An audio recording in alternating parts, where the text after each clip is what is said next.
Vous avez envie de faire du tri, vous avez envie de vivre de manière minimaliste, de jeter et de ranger, mais vous n'y arrivez jamais. À chaque fois vous essayez et ça redevient le bordel chez vous et vous comprenez pas pourquoi. Je vais vous expliquer aujourd'hui comment, avec Marie Kondo et sa technique KonMari, vous allez y arriver une fois et pour toutes.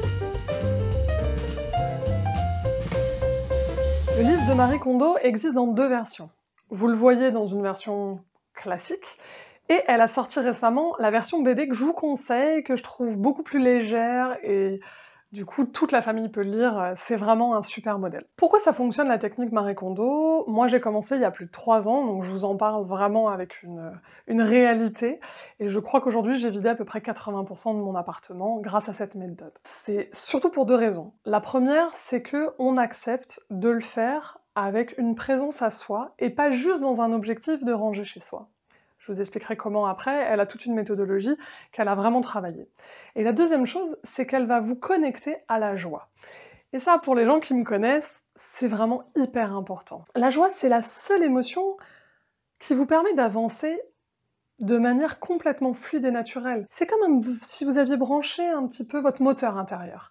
Donc, se connecter à la joie et ne garder dans votre environnement que des choses qui vous donnent de la joie, c'est un petit peu se garantir qu'à chaque fois que vous vous réveillez, vous êtes forcément un petit peu plus joyeux, en tout cas, que la personne qui se réveille dans un environnement avec des objets qui lui rappellent des mauvaises choses ou des choses traumatiques. Comment ça fonctionne? C'est extrêmement simple. La première chose que va changer Marie Kondo, c'est que vous n'allez pas faire un rangement par pièce, mais vous allez faire un rangement par catégorie. Elle va vous demander de réunir, par exemple, tous vos livres. De toute façon, je vais vous mettre un article en bas, dans la description. J'en ai déjà beaucoup parlé, donc il y a tous les détails sur les méthodes dont je vais vous parler et sur les différents types de catégories. Donc n'hésitez pas à aller regarder dans la description et à mettre d'ailleurs vos commentaires pour me dire par quelle catégorie vous avez commencé. Moi personnellement, j'avais commencé par les livres. Donc la technique, elle est simple, vous récupérez tous les livres, mais tous! Les livres de cuisine, ceux que vous avez coincés dans vos toilettes pour lire, en dessous de votre lit, dans votre bibliothèque, et vous faites un énorme tas, devant vous, par terre, sur votre lit, où vous voulez. Vous allez avoir un tout petit peu de mal à vous dire que vous n'avez rien chez vous, parce que là, quand même, le tas en général est assez énorme. Et vous allez prendre, un à un, tous les livres, et vous allez vous demander, est-ce qu'ils me donnent de la joie? Je sais que cette question n'est pas forcément évidente quand on n'a pas l'habitude d'être dans l'introspection et dans la recherche intérieure de ses émotions. Habituez-vous, forcez-vous, écoutez-vous. Encore une fois, c'est nouveau, il va falloir essayer. Vous allez sentir au bout d'un moment un petit quelque chose qui va vous dire oui ou peut-être pas. Vous allez classer, vous allez trier les objets, et ceux que vous ne gardez pas, je vous demande de les ranger dans des sacs noirs fermés. Ne revenez pas sur ce que vous avez décidé de donner. Mettez-les loin de vous, dans votre voiture, dans votre entrée, et essayez le plus vite possible de donner tous ces objets pour ne pas être tenté, vous ou quelqu'un de votre entourage, d'ouvrir le sac et de dire « Oh, mais quand même, tu vas pas jeter ça !» Je sais que ça va vous rappeler des souvenirs.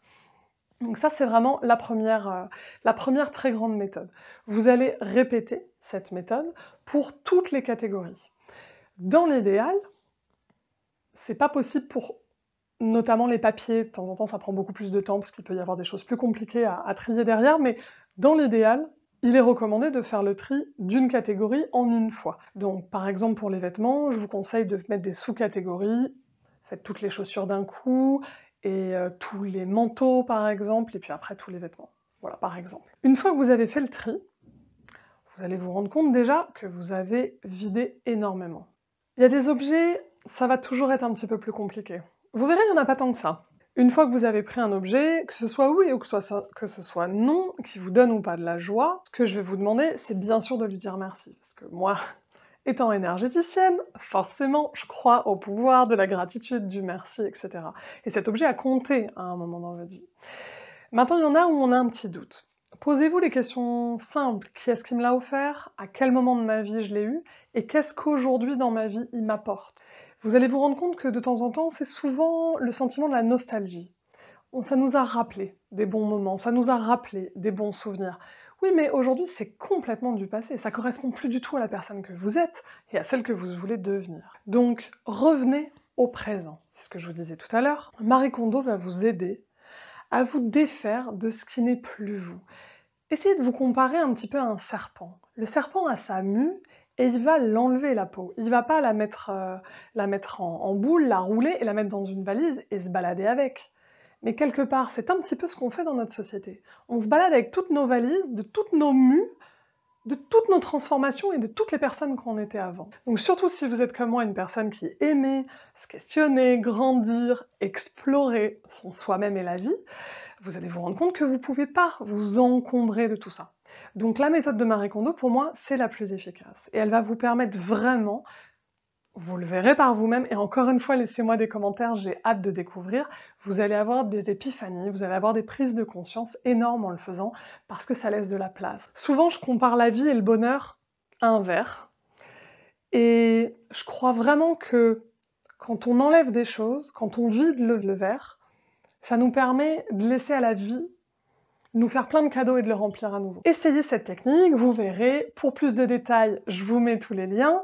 Et surtout, vous découvrirez ensuite sa méthode de pliage, sa méthode de rangement. Il y a plein d'autres choses derrière. Mais déjà, ce que j'avais envie, c'était de vous donner l'impulsion pour essayer de cleaner, de débarrasser un petit peu votre intérieur de tous ces souvenirs qui sont plus du tout en raccord et en accord avec la personne que vous êtes aujourd'hui, là, et surtout ce que vous avez envie de devenir. Je vous souhaite une très belle exploration, un bon rangement et une bonne lecture, et je vous dis à bientôt, et rendez-vous dimanche prochain pour une nouvelle astuce. Au revoir! Merci d'avoir regardé la vidéo. Pour continuer votre exploration de soi-même, il vous suffit de vous abonner, c'est par ici. Vous découvrirez toutes mes nouvelles vidéos. Et si vous voulez être notifié, le plus simple, c'est de cliquer en bas, vous voyez la petite cloche bleue.